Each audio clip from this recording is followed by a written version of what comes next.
Kata ilmu fisika, tekanan berbanding lurus dengan gaya. Artinya, ketika banyak gaya, akan banyak pula tekanannya. Orang kalau hidup banyak gaya, potensi untuk mendapatkan tekanan itu menjadi sangat besar. Tekanan ini, tekanan itu, tekanan cicilan, tekanan utang, dan tekanan gaya hidup yang lainnya. Hidup itu murah loh, label dan merek yang bikin mahal. Hidup itu sederhana, tapi yang bikin rumit adalah gengsi. Sebenarnya, sekecil apapun uang kita, insya Allah uang itu akan cukup untuk memenuhi hidup. Tapi mau seberapa pun banyaknya uang kita, tapi itu nggak akan bakal cukup untuk memenuhi gaya hidup. Apalagi di zaman sekarang ini, bila nggak hati-hati, banyak orang yang akan terbawa arus. Gaya hidup yang berlebihan, nafsu yang konsumtif, berlagak keren tapi kere. Dia hidup dan melakukan apapun supaya dibilang keren. Di atas langit pasti ada langit. Tidak akan mungkin kita selalu bisa mengejar apa yang kita inginkan, karena keinginan itu selalu berubah-ubah dan bertambah di tiap berjalannya waktu. Apalagi kalau kamu bergaul dengan orang-orang yang strata sosialnya lebih tinggi. Dia punya itu, kamu juga pengen punya itu. Dia bisa itu, kamu juga pengen seperti itu. Kita punya mobil harga 130 juta, sedangkan teman kita punya mobil harga 250 juta. Akhirnya kita pengen juga punya mobil seperti itu. Kita punya rumah 400 juta, teman kita punya rumah 1M. Kita pengen juga punya rumah 1M seperti teman kita tadi. Kita liburan di kota sebelah, teman kita liburan ke negara sebelah. Kita pengen juga seperti itu.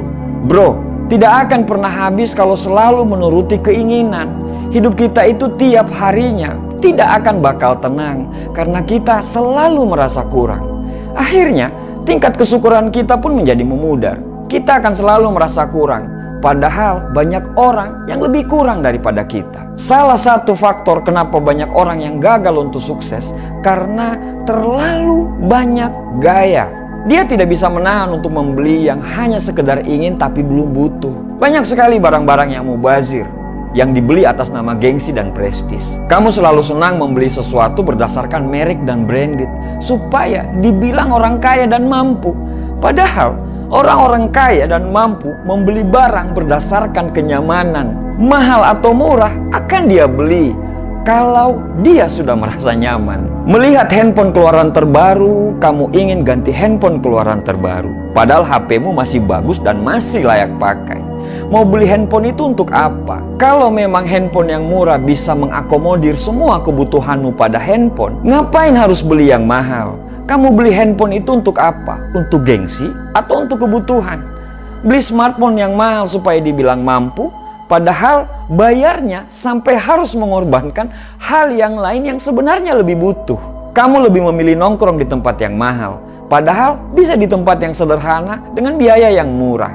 Biasa ajalah sama hidup, apa adanya. Jangan dipaksa untuk diada-adain. Kasian, nanti hidupmu tertekan karena banyak hutang. Kita kadang sering lupa, gaya hidup sederhana itu adalah sikap, bukan berarti miskin. Buat apa beli barang yang tidak butuh? Buat apa bergaya hidup cuman ikut-ikutan orang? Sederhana itu kebiasaan hidup yang bisa menjadi perilaku, bukan cuman omong doang. Ketika kamu punya rezeki, prioritaskan untuk bayar semua hutang kamu dulu, baru beli barang yang kamu butuhkan. Jangan sampai kamu punya handphone yang mahal, barang-barang branded, tapi hutang ke orang lain belum dibayar. Punya hutang itu bisa membuat kamu hina di siang hari dan gelisah di malam hari. Hidup itu sederhana kok, cuman gayanya aja yang bikin rumit. Kalau cukup uang, silakan beli. Kalau tidak cukup, tidak usah maksa untuk pengen beli. Karena apa adanya itu lebih keren daripada dipaksa untuk ada. Karena sederhana itu lebih hebat daripada berpura-pura mewah. Untuk itu, jangan banyak gaya kalau tidak mau banyak tekanan. Terima kasih.